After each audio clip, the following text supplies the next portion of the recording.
Assalamualaikum warahmatullahi wabarakatuh. Belajar lagi di kelas 5, tema 1 organ gerak hewan dan manusia, subtema 1 organ gerak hewan, pembelajaran keempat. Sebelum membangun kandang kelinci, Pak Rudi telah mempersiapkan segala sesuatunya dengan membuat denah. Denah merupakan gambaran tentang tata letak dalam suatu rancangan atau tempat. Gambar yang lebih luas dibandingkan dengan denah adalah peta. Peta merupakan gambaran dengan menggunakan skala tertentu mengenai suatu daerah. Pada pembelajaran sebelumnya, kamu sudah mengetahui luas dan letak wilayah negara Indonesia dengan menggunakan peta. Dengan peta, kita juga bisa mengetahui kondisi geografis negara Indonesia. Sekarang, kita belajar tentang kondisi geografis pulau-pulau besar di Indonesia. Yang pertama, kondisi geografis Pulau Jawa. Diperkirakan Kepulauan Jawa memiliki luas 128.297 km persegi dengan 6 provinsi dan pulau-pulau kecil di sekitarnya. Provinsi di Pulau Jawa adalah DKI Jakarta, Jawa Barat, Jawa Tengah, Yogyakarta, Jawa Timur, dan Banten. Batas Pulau Jawa di lautan. Sebelah timur berbatasan dengan Selat Bali, sebelah barat berbatasan dengan Selat Sunda. Sebelah selatan berbatasan dengan Samudra Hindia, sebelah utara berbatasan dengan Laut Jawa. Batas Pulau Jawa di daratan. Sebelah timur berbatasan dengan Pulau Bali, sebelah barat berbatasan dengan Pulau Sumatera, sebelah selatan berbatasan dengan benua Australia, sebelah utara berbatasan dengan Pulau Kalimantan. Keadaan alam di Pulau Jawa. Laut di Pulau Jawa. Yang pertama Laut Jawa, kedua Samudra Hindia, ketiga Selat Sunda, yang keempat Selat Bali. Pantai-pantai di Pulau Jawa. Pantai Pangandaran, Pantai Parangtritis, Pantai Balekambang, Pantai Klayar. Gunung-gunung di Pulau Jawa. Gunung Lawu dari Jawa Timur, Gunung Ijen dari Jawa Timur, Gunung Merapi dari Jawa Tengah, Gunung Merbabu dari Jawa Tengah, Gunung Tangkuban Perahu dari Jawa Barat. Dataran rendah di Pulau Jawa, dataran rendah Surakarta, dataran rendah Semarang, dataran rendah Madiun. Kondisi geografis Pulau Sumatera. Pulau Sumatera merupakan pulau terluas kelima di dunia. Sebelah timur pulau banyak dijumpai rawa yang dialiri oleh sungai-sungai besar yang bermuara di sana. Antara lain Sungai Musi, Batanghari, Asahan, Indragiri, adapun di wilayah barat sampai selatan membentang Bukit Barisan. Luas Pulau Sumatera 473.481 km persegi. Batas lautan, sebelah timur berbatasan dengan Selat Malaka, sebelah barat berbatasan dengan Samudra Hindia, sebelah selatan berbatasan dengan Selat Sunda, sebelah utara berbatasan dengan Teluk Benggala. Batas daratan, sebelah timur berbatasan dengan Pulau Kalimantan, sebelah barat berbatasan dengan negara India, sebelah selatan berbatasan dengan Pulau Mentawai, sebelah utara berbatasan dengan Malaysia dan Singapura. Keadaan alam di Pulau Sumatera. Pantai di Pulau Sumatera. Pantai Air Manis, Carocok di Sumatera Barat. Pantai Iboy, Pulau Jemur di Riau. Pantai Lampuk di Aceh, Pantai Nongsa di Batam, Pantai Sorake di Sumatera Utara. Laut di Pulau Sumatera, Samudra Hindia, Selat Malaka, Selat Sunda. Nama-nama dataran rendah. Dataran rendah Asahan, Muaro Jambi, dan Kuta Jambi. Nama-nama gunung di Pulau Sumatera. Gunung Merapi, Gunung Talang, Gunung Kerinci, Gunung Dempo, Gunung Sinabung. Kondisi geografis Pulau Kalimantan. Luas Pulau Kalimantan adalah 743.330 km persegi. Batas Pulau Kalimantan di daratan, sebelah timur berbatasan dengan Pulau Sulawesi, sebelah barat berbatasan dengan Bangka Belitung, sebelah selatan berbatasan dengan Pulau Jawa, dan sebelah utara berbatasan dengan Malaysia dan Brunei Darussalam. Batas Pulau Kalimantan di lautan, timur berbatasan dengan Selat Makassar, sebelah barat berbatasan dengan Selat Karimata, sebelah selatan berbatasan dengan Laut Jawa. Keadaan alam di Pulau Kalimantan. Pantai-pantai di Kalimantan. Pantai Kakaban, Pantai Samber Gelap, Pantai Sinka Island Park, Pantai Monpera, dan Pantai Kijang. Laut di Kalimantan, Laut Jawa, Laut Cina Selatan, Laut Sulu, Laut Sulawesi. Gunung-gunung di Kalimantan, Gunung Bukit Raya di Kalimantan Tengah, Gunung Palung di Kalimantan Barat, Gunung Liang Pran di Kalimantan Timur, Gunung Halau-Halau di Kalimantan Selatan.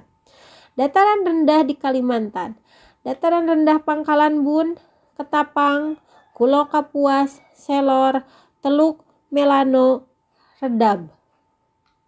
Kondisi geografis Pulau Sulawesi.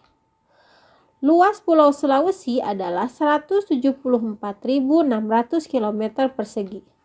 Batas Pulau Sulawesi di daratan. Sebelah timur berbatasan dengan Kepulauan Maluku. Sebelah barat berbatasan dengan Pulau Kalimantan. Sebelah selatan berbatasan dengan Pulau Nusa Tenggara Timur dan Nusa Tenggara Barat. Sebelah utara berbatasan dengan negara Filipina. Batas Pulau Sulawesi di lautan. Sebelah timur berbatasan dengan Laut Banda, sebelah barat berbatasan dengan Selat Makassar, sebelah selatan berbatasan dengan Laut Sulawesi, dan sebelah utara berbatasan dengan Laut Flores. Keadaan alam di Pulau Sulawesi. Pantai-pantai di Sulawesi. Pantai Losari, Pantai Tanjung Bira, Pantai Pulisan, Pantai Bokori, dan Pantai Dato. Laut di Sulawesi. Laut Sulawesi, Laut Flores, Laut Maluku, dan Laut Banda. Gunung-gunung di Sulawesi, Gunung Latimojong, Gunung Bawak Karaeng, Gunung Gandang Dewata, Gunung Torompupu, Gunung Kelabat, Gunung Mekongga. Dataran rendah di Sulawesi, dataran rendah Maros, Baru, Mamuju, Bulukumba. Kondisi geografis Pulau Papua dan Maluku. Pulau Papua memiliki luas 785.753 km persegi, sedangkan Pulau Maluku memiliki luas 74.505 km persegi. Batas Pulau Papua di daratan dan di lautan. Sebelah timur berbatasan dengan Papua Nugini dan Samudra Pasifik. Sebelah barat berbatasan dengan Laut Arafuru dan Laut Banda. Sebelah selatan berbatasan dengan Laut Arafuru dan Australia. Sebelah utara berbatasan dengan Laut Filipina dan Samudra Pasifik. Batas Pulau Maluku di daratan dan di lautan. Sebelah timur berbatasan dengan Laut Sulawesi, sebelah barat berbatasan dengan Laut Arafuru dan Laut Banda, sebelah selatan berbatasan dengan Laut Halmahera, sebelah utara berbatasan dengan Laut Banda. Keadaan alam di Pulau Papua dan Maluku. Pantai-pantai di Papua. Pantai Raja Ampat, Pantai Tablanusu, Pantai Batu Pica, Pantai Pasir Putih, Pantai Bosnik. Pantai-pantai di Maluku. Pantai Ora, Pantai Ngurblot, Pantai Natsepa, Pantai Jikumerasa, Pantai Liang. Keadaan alam di Pulau Papua dan Maluku. Gunung-gunung di Pulau Papua dan Maluku. Gunung Trikora, Gunung Mandala, Gunung Puncak Jaya, Gunung Papua Peak, Gunung Gamsunoro, Gunung Walolon, Gunung Gamalama. Laut di Papua, Laut Arafuru, Laut Banda, Laut Halmahera, Laut Seram. Dan dataran rendah di Papua, dataran rendah pesisir Arapuru, Merauke, pesisir selatan Papua. Kondisi geografis Pulau Bali dan Nusa Tenggara. Luas Pulau Bali 5.780 km persegi. Luas Pulau Nusa Tenggara 68.871 km persegi. Batas Pulau Bali di daratan dan lautan. Sebelah timur berbatasan dengan Nusa Tenggara Barat dan Selat Lombok. Sebelah barat berbatasan dengan Jawa Timur dan Selat Bali. Sebelah selatan berbatasan dengan Samudra Hindia. Sebelah utara berbatasan dengan Pulau Kalimantan dan Laut Bali. Batas Pulau Nusa Tenggara di daratan dan lautan. Sebelah timur berbatasan dengan Timor Leste dan Laut Timur. Sebelah barat berbatasan dengan Selat Bali. Sebelah selatan berbatasan dengan Samudra Hindia. Sebelah utara berbatasan dengan Laut Flores dan Laut Bali. Keadaan alam di Pulau Bali dan Nusa Tenggara. Laut di Bali ada Laut Bali, laut di Nusa Tenggara ada Laut Sawo dan Laut Timur. Gunung di Bali, Gunung Agung, Gunung Batur, Gunung Abang, dan Gunung Batu Karu. Gunung di Nusa Tenggara, Gunung Rinjani, Gunung Barujari, Gunung Tambora, dan Gunung Keknemu. Pantai di Pulau Bali. Pantai Nusa Dua, Pantai Kuta, Pantai Pandawa, Pantai Jimbaran, Pantai Legian, Pantai Tanjung Benoa, Pantai Sanur.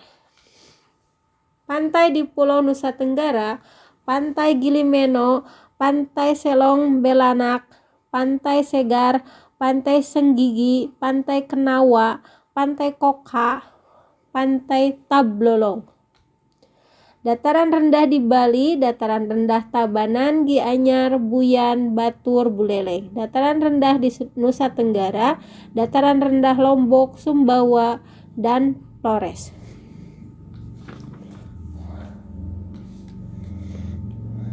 Luas letak dan kondisi geografis negara Indonesia merupakan modal dasar yang sangat penting bagi pembangunan nasional dan pemerataan hasil-hasilnya. Namun demikian, semuanya itu harus didukung dengan perilaku dan sikap positif yang sesuai dengan nilai-nilai luhur yang terkandung dalam sila-sila Pancasila. Selanjutnya, kita akan belajar menentukan ide pokok pada bacaan. Pada bacaan gotong royong modal dasar pembangunan. Silahkan anak-anak bisa membaca terlebih dahulu tentang teks gotong royong dan modal dasar pembangunan. Cara menentukan ide pokok, yang pertama, baca terlebih dahulu seluruh bacaan tersebut. Yang kedua, menentukan kalimat utama dari setiap paragraf. Yang ketiga, tentukan ide pokok pada kalimat utama tersebut. Dalam bacaan gotong royong modal dasar pembangunan, pada paragraf pertama, kalimat utama berada di awal paragraf. Sehingga ditemukan ide pokok paragraf pertama adalah gotong royong merupakan modal dasar bagi terciptanya suasana kemasyarakatan yang harmonis. Paragraf yang kedua, kalimat utama berada di awal paragraf dan ditemukan ide pokok dalam paragraf kedua, yaitu dalam gotong royong tidak ada perbedaan antara satu dan yang lainnya. Di paragraf 3, kalimat utama pun berada di awal paragraf. Sehingga ditemukan ide pokok dari paragraf 3 adalah prinsip-prinsip dalam gotong royong bisa menjadi modal pembangunan nasional. Sekian pembelajaran dari Ibu. Wassalamualaikum warahmatullahi wabarakatuh.